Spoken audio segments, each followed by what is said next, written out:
Notes from Underground by Fyodor Dostoevsky, published in 1864. Translation by Constance Garnett. Author's Note. The author of the diary and the diary itself are, of course, imaginary. Nevertheless, it is clear that such persons as the writer of these notes not only may, but positively must, exist in our society when we consider the circumstances in the midst of which our society is formed. I have tried to expose to the view of the public, more distinctly than is commonly done, one of the characters of the recent past. He is one of the representatives of a generation still living.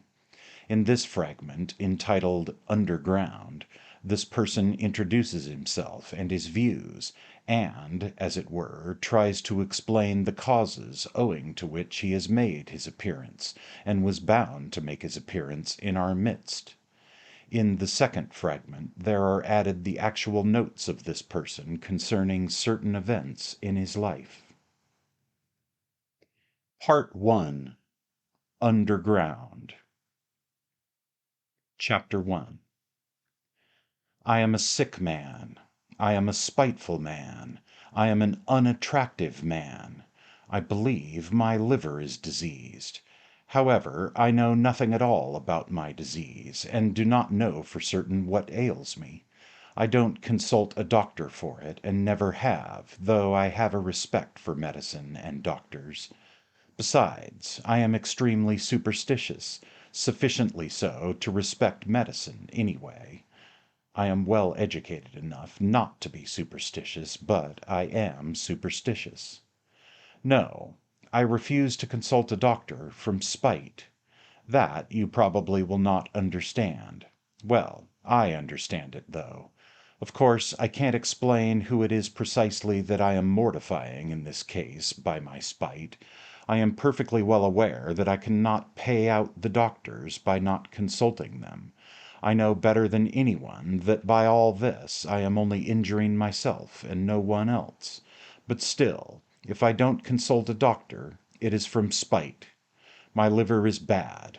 Well, let it get worse. I have been going on like that for a long time, 20 years. Now I am 40. I used to be in the government service, but am no longer. I was a spiteful official. I was rude and took pleasure in being so.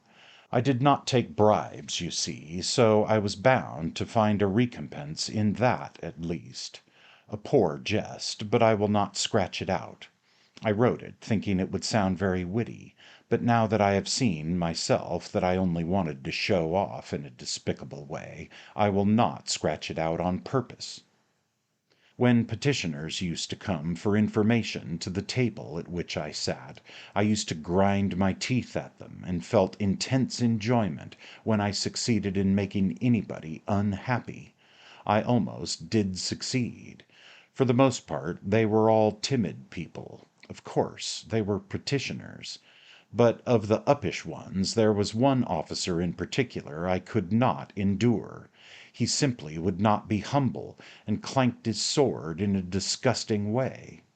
I carried on a feud with him for 18 months over that sword. At last I got the better of him. He left off clanking it. That happened in my youth, though.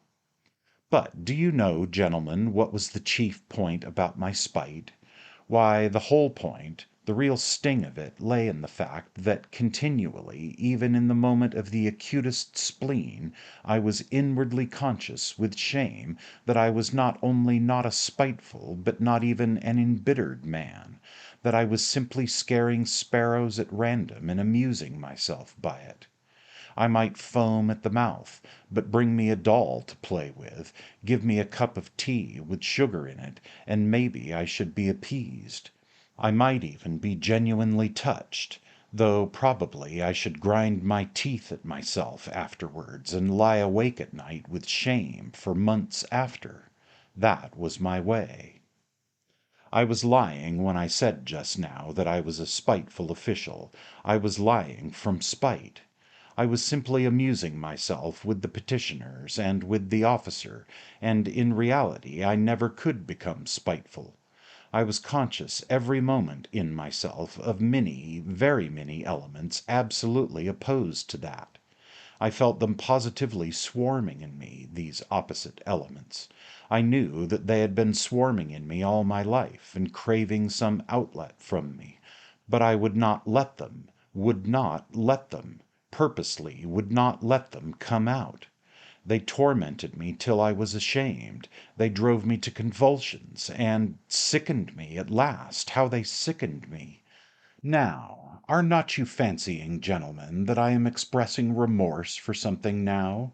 That I am asking your forgiveness for something? I am sure you are fancying that. However, I assure you I do not care if you are. It was not only that I could not become spiteful, I did not know how to become anything, neither spiteful nor kind, neither a rascal nor an honest man, neither a hero nor an insect. Now I am living out my life in my corner, taunting myself with the spiteful and useless consolation that an intelligent man cannot be anything seriously, and it is only the fool who becomes anything. Yes, a man in the 19th century must and morally ought to be preeminently a characterless creature. A man of character, an active man, is preeminently a limited creature. That is my conviction of 40 years. I am 40 years old now, and you know 40 years is a whole lifetime. You know it is extreme old age. To live longer than 40 years is bad manners, is vulgar, immoral. Who does live beyond 40? Answer that sincerely, and honestly I will tell you who do. Fools and worthless fellows. I tell all old men that to their face, all these venerable old men, all these silver-haired and reverend seniors. I tell the whole world that to its face. I have a right to say so, for I shall go on living to 60 myself, to 70, to 80. Stay, let me take a breath. You imagine, no doubt, gentlemen, that I want to amuse you. You are mistaken in that, too. I am by no means such a mirthful person as you imagine, or as you may imagine. However, irritated by all this babble, and I feel that you are irritated, you think fit to ask me who I am. Then my answer is, I am a collegiate assessor. I was in the service that I might have something to eat, and solely for that reason. And when last year a distant relation left me 6,000 roubles in his will, I immediately retired from the service and settled down in my corner. I used to live in this corner before, but now I have settled down in it. My room is a wretched, horrid one in the outskirts of the town. My servant is an old country woman, ill-natured from stupidity, and, moreover, there is always a nasty smell about her. I am told that the Petersburg climate is bad for me, and that with my small means it is very expensive to live in Petersburg. I know all that better than all these sage and experienced counselors and monitors, but I am remaining in Petersburg. I am not going away from Petersburg. I am not going away because... Ech! Why, it is absolutely no matter whether I am going away or not going away. But what can a decent man speak of with most pleasure? Answer: of himself. Well, so I will talk about myself. Chapter 2. I want now to tell you, gentlemen, whether you care to hear it or not, why I could not even become an insect. I tell you solemnly that I have many times tried to become an insect, but I was not equal even to that. I swear, gentlemen, that to be too conscious is an illness, a real thoroughgoing illness.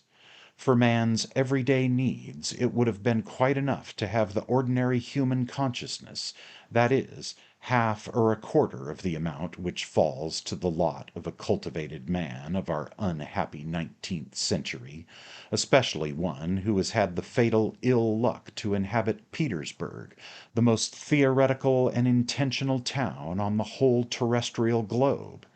There are intentional and unintentional towns.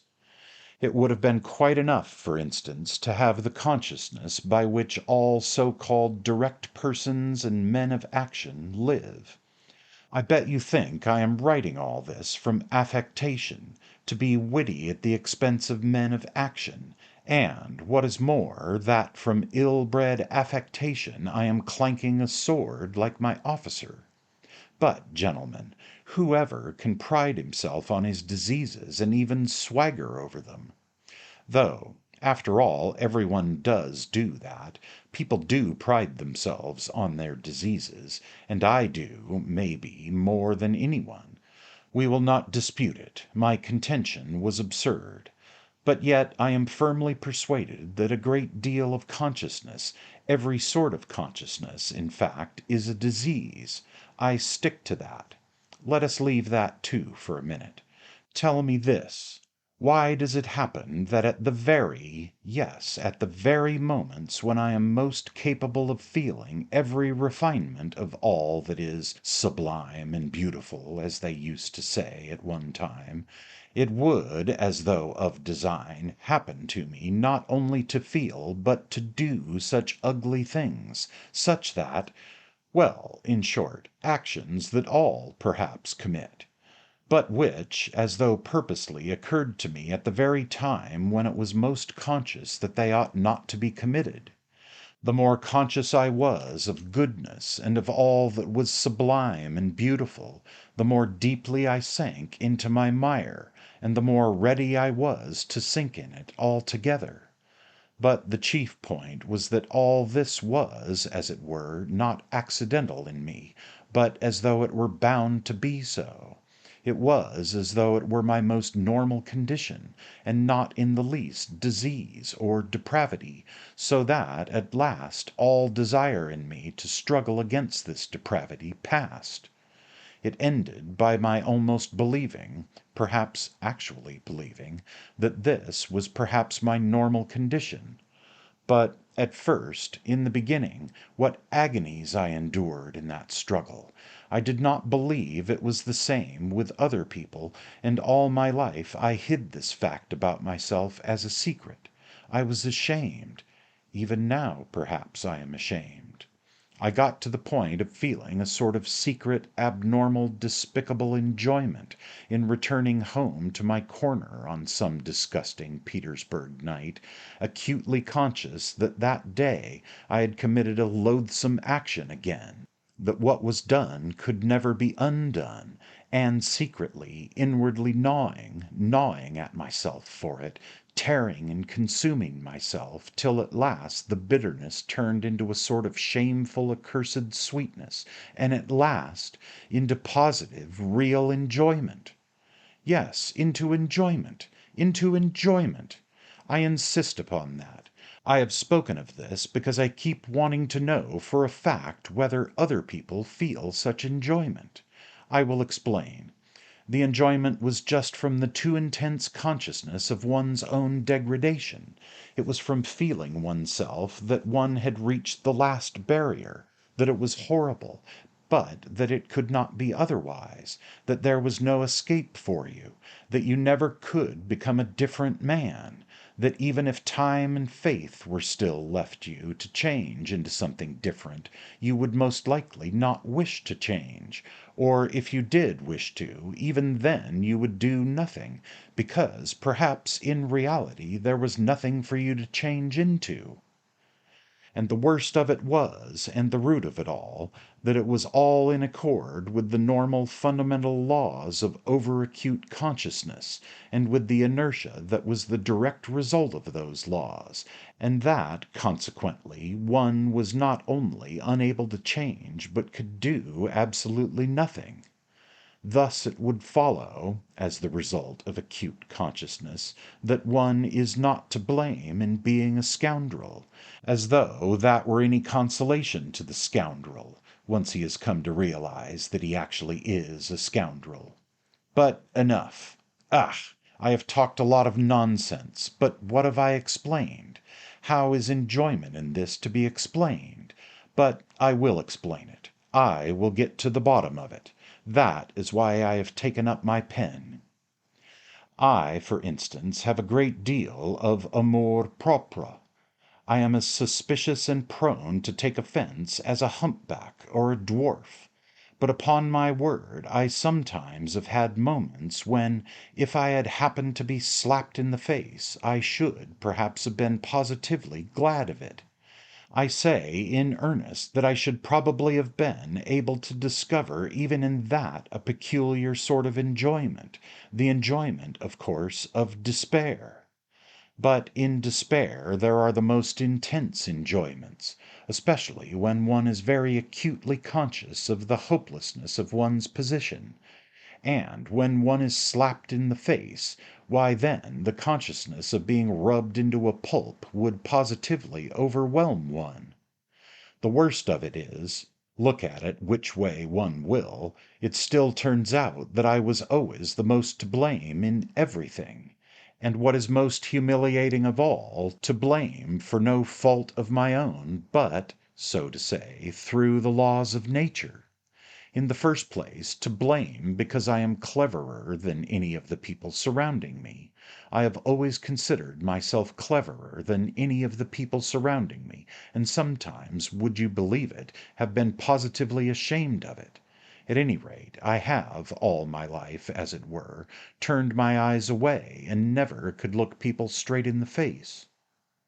To blame, finally, because, even if I had had magnanimity, I should only have had more suffering from the sense of its uselessness.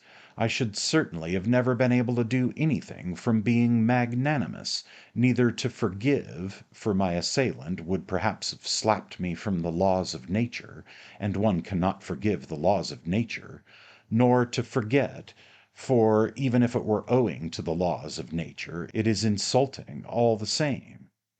Finally, even if I had wanted to be anything but magnanimous, had desired, on the contrary, to revenge myself on my assailant, I could not have revenged myself on any one for anything, because I should certainly never have made up my mind to do anything, even if I had been able to.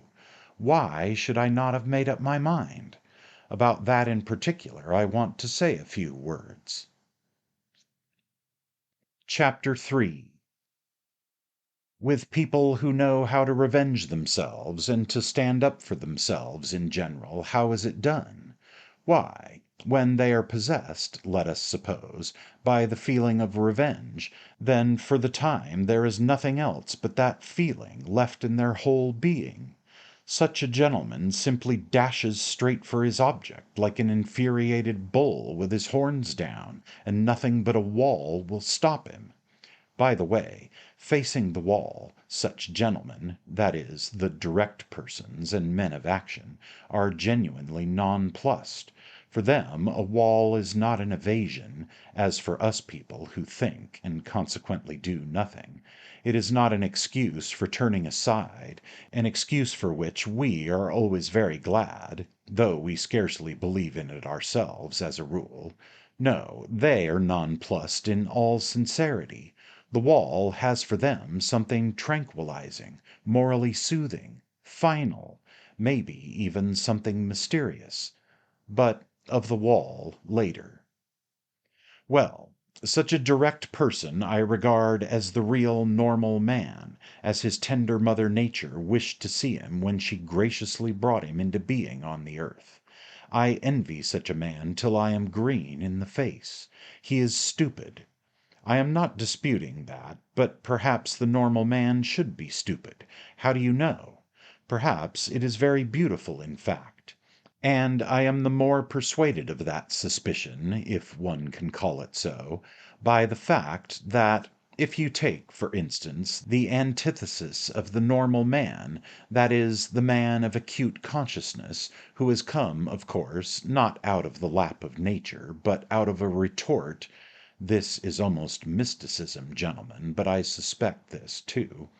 This retort made man is sometimes so nonplussed in the presence of his antithesis that, with all his exaggerated consciousness, he genuinely thinks of himself as a mouse and not a man.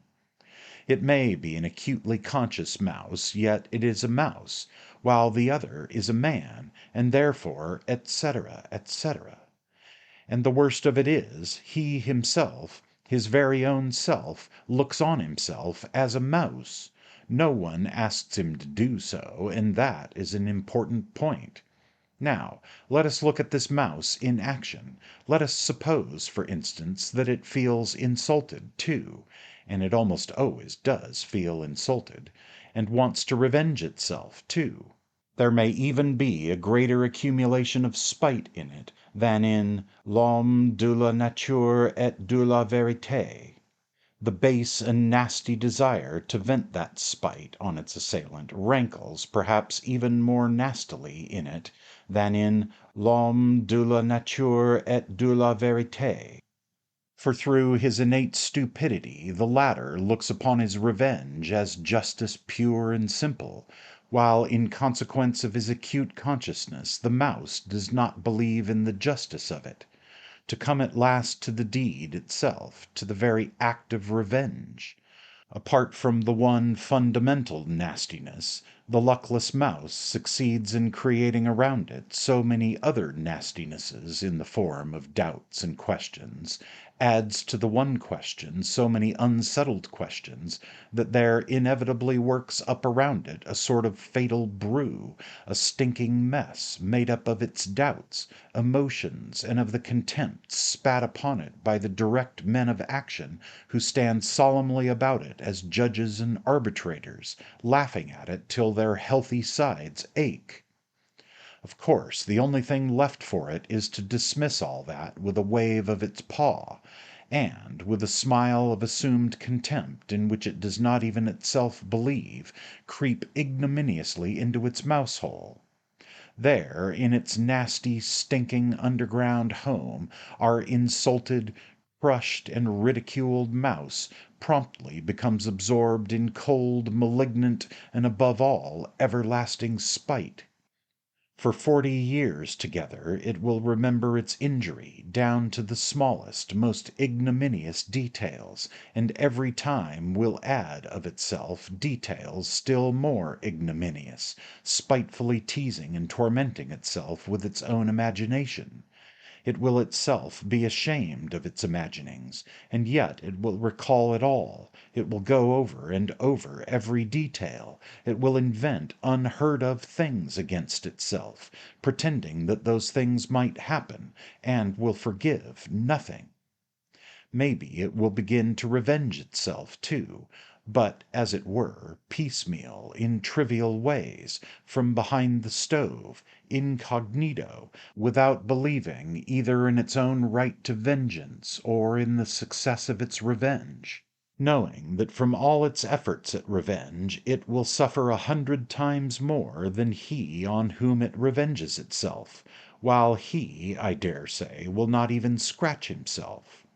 On its deathbed it will recall it all over again, with interest accumulated over all the years, and but it is just in that cold, abominable half despair, half belief, in that consciousness burying oneself alive for grief in the underworld for 40 years, in that acutely recognized and yet partly doubtful hopelessness of one's position, in that hell of unsatisfied desires turned inward, in that fever of oscillations, of resolutions determined forever and repented of again a minute later, that the savor of that strange enjoyment of which I have spoken lies.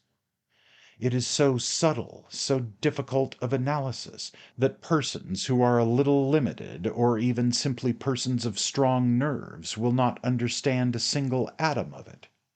Possibly, you will add on your own account with a grin, Possibly people will not understand it either who have never received a slap in the face, and in that way you will politely hint to me that I, too, perhaps have had the experience of a slap in the face in my life, and so I speak as one who knows. I bet that you are thinking that. But set your minds at rest, gentlemen. I have not received a slap in the face, though it is absolutely a matter of indifference to me what you may think about it. Possibly I even regret, myself, that I have given so few slaps in the face during my life. But enough, not another word on that subject of such extreme interest to you. I will continue calmly concerning persons with strong nerves who do not understand a certain refinement of enjoyment, though in certain circumstances these gentlemen bellow their loudest like bulls, though this, let us suppose, does them the greatest credit, yet, as I have already said, confronted with the impossible they subside at once. The impossible means the stone wall. What stone wall? Why, of course, the laws of nature, the deductions of natural science, mathematics. As soon as they prove to you, for instance, that you are descended from a monkey, then it is no use scowling, accept it for a fact.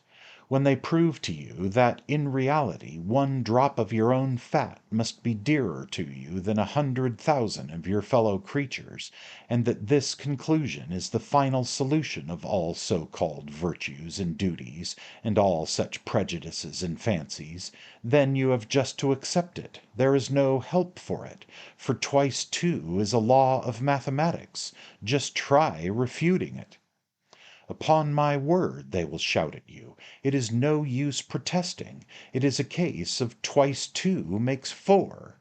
Nature does not ask your permission. She has nothing to do with your wishes, and whether you like her laws or dislike them, you are bound to accept her as she is, and consequently all her conclusions. A wall, you see, is a wall, and so on, and so on. Merciful heavens!